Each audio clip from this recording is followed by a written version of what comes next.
Siz bu chiroyli diagrammani moliyaviy savodxonlik haqidagi deyarli har bir darslikda ko'rgan bo'lsangiz kerak. Bu shaxsiy moliyaning oltin kesimi. 50-30-20 qoidasi. Aqlli ko'rinishdagi kostyum kiygan gurular doskaga doiralar chizadi. Daromadning 50% majburiy ehtiyojlarga, 30% xohishlar va ko'ngilochar narsalarga, 20% esa investitsiyalarga. Va tamom, baxt, passiv daromad va balda otiladigan pensiya sizniki. Zo'r eshitiladimi?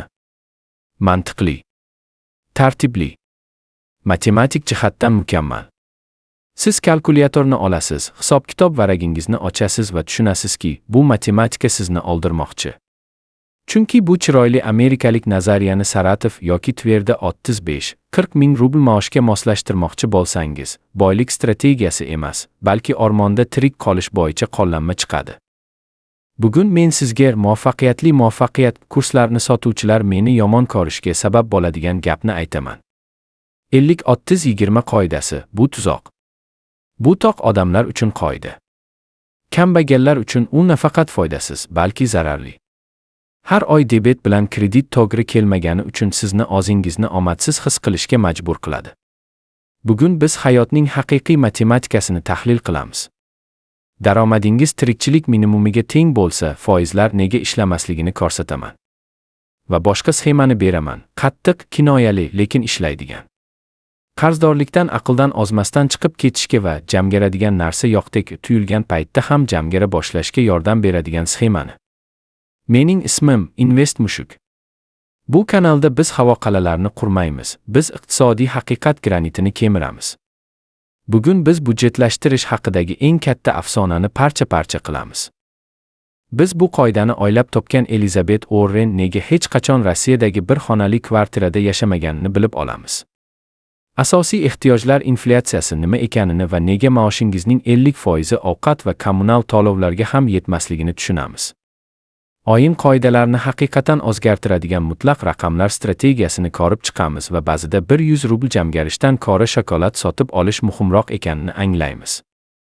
Qulayroq o'tirib oling, kalkulyatorlarni tayyorlang, boshlaymiz. Keling, 2026 yilda 50-30-20 qoidasi qanday qilib hayotga urilib sinishini hisoblab chiqamiz. Go'yo oddiy, daromadning yarmi majburiy xarajatlarga, uy-joy, ovqat, transport. Keling, ko'p gapiradigan o'rtacha maoshni olaylik, qolga 40 ming rubl. Qoidaga ko'ra yashash uchun 20 ming rubl ketish kerak. Hammasiga 20 ming.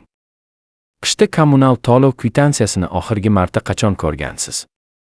2 xonali yoki hatto 1 xonali istiladigan kvartira 7-9 ming rubl. Qoladi 11-13 ming. Ishga qatnash yana 3 ming. Qoldi 10 ming. Shu 10 mingga 30 kun ovqatlanishingiz kerak. Kuniga 330 rubl. Siz Pyatoryochkaga kirasiz, sut, non, hozir deyarli oltindek qimmatlashgan 10 dona tuxum va biroz tovuq olasiz. Bo'ldi. Limit tugadi. Maishiy kimyo qani? Kasal bo'lsangiz dori qani? Internet va aloqa qayerda? Kiyim, kechakchi. Axir yalang'och yura olmaysiz. 50% matematika sizda yo'q bor deb hisoblaydi, ya'ni majburiy xarajatlaringiz daromadning yarmigina. Ammo tizimli kambag'allik sharoitida majburiy xarajatlar 80-90, ba'zida 110% ni egallaydi. Sigmaydigan narsani tiqa olmaysiz. Agar ijara 20 ming bo'lsa, maosh 40 ming bo'lsa, siz tom ustiga 50% ni sarflab bo'ldingiz. Hali ovqat yemadingiz, qoida esa allaqachon buzildi. Endi eng kulgili qismi 30% xohishlar uchun. 40 ming maoshda bu 12 ming rubl. Gurular aytadi, buni restoranlar, kino va hobbilarga sarflang. Jiddiymi? Makaronni tejab yeyotgan odam 12 mingni ko'ngilxushlikka sarflash kerakmi? Yo'q. U bu 12 mingni birinchi kategoriya, tirik qolish uchun o'tkazadi, och qolmaslik va yirtilgan qishki etik o'rniga yangisini olish uchun. Va mana finalga yetdik. Jamgarish uchun 20%, 8 ming rubl.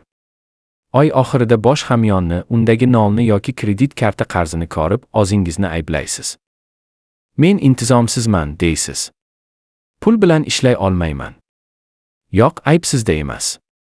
Bu 200 mg stakanga 1 litr suv quyishga urinishga o'xshaydi. Bu model xatosi, shaxsiy fojia emas. 50-30-20 qoidasi faqat daromad tirikchilik minimumidan kamida 3 baravar ko'p bo'lganda ishlaydi.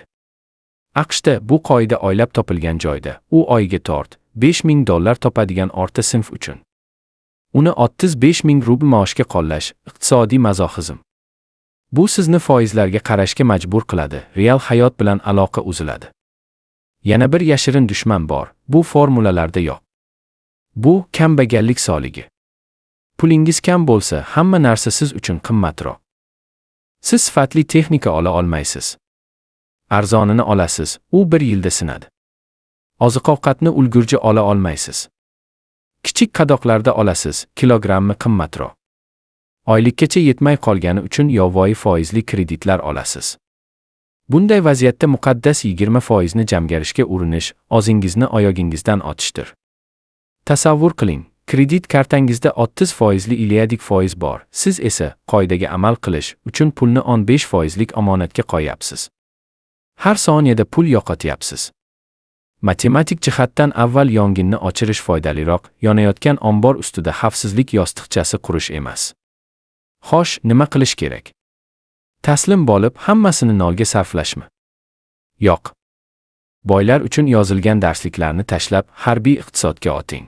Foizlarni unuting. Foizlar analitiklar uchun. Mutlaq raqamlar bilan yashang. Birinchi qadam. Omon qolish raqamingizni aniqlang. 50% emas, real summa, ijara, kommunal, minimal ovqat, transport, aloqa, kreditlar. Aytaylik, bu 40 mingdan 38 ming. Bu haqiqat. Bu sizning bazangiz. Qabul qiling. Bu 50 emas, 95% ekaniga o'zingizni qo'ymang. Bu hozircha normal. Ikkinchi qadam.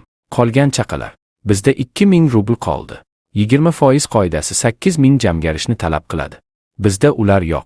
Demak, jamgarmaslik kerakmi? Yo'q. Borini jamgaring. 1000 rubl, 500 rubl, hatto 100 rubl. Gap summada emas, odatda va psixologiyada. 500 rubl jamgarganingizda miyangizga shuni aytasiz: vaziyatni men nazorat qilyapman, u emas.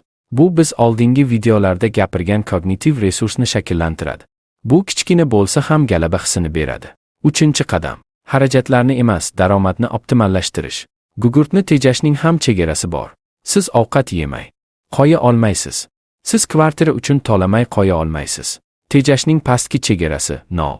Daromadning yuqori chegarasi cheksiz. Bilaman, bu Toni Robbinsdan chiqqan zerikarli maslahatga o'xshaydi, shunchaki ko'proq top. Lekin men boshqasini aytyapman.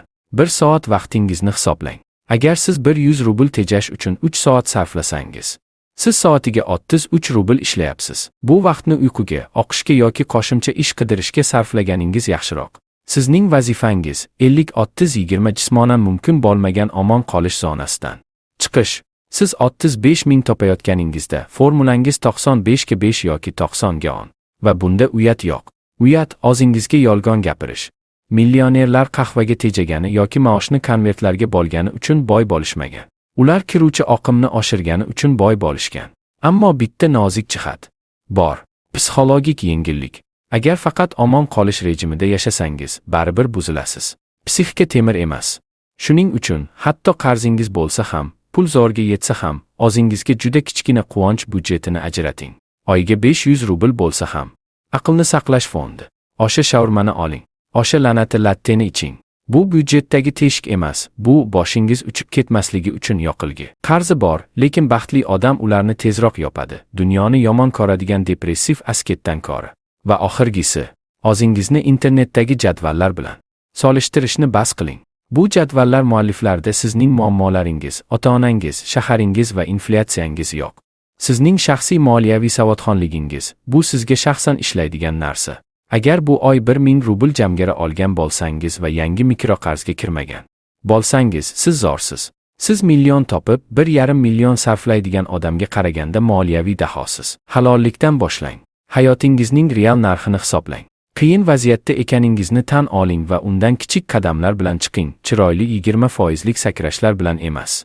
Men sizga oson bo'ladi deb yolg'on gapirmayman, lekin ahmoqona qoidalarga amal qila olmaganingiz uchun o'zingizni yeb bitirishingiz yordam bermasligini aniq bilaman. Sovuq hisob-kitob va adekvatlik yordam beradi. Mening Telegram kanalimda men muvaffaqiyatni itarmayman. Men real hikoyalarni joylayman. iqtisodiyot hamyonlarimizga qanday ta'sir qilishini va bu telbalikda aqlni qanday saqlashni tahlil qilaman. U yerda boshqalarning formulalarini ko'chirayotganlar emas, o'z yo'lini izlayotgan oddiy odamlar bor. Havola tavsifda. Keling, pul masalasini kattalardek hal qilamiz. Siz bilan invest mushuk edi. O'zingizning aqlingiz bilan yashang, boshqalarning formulalari bilan emas.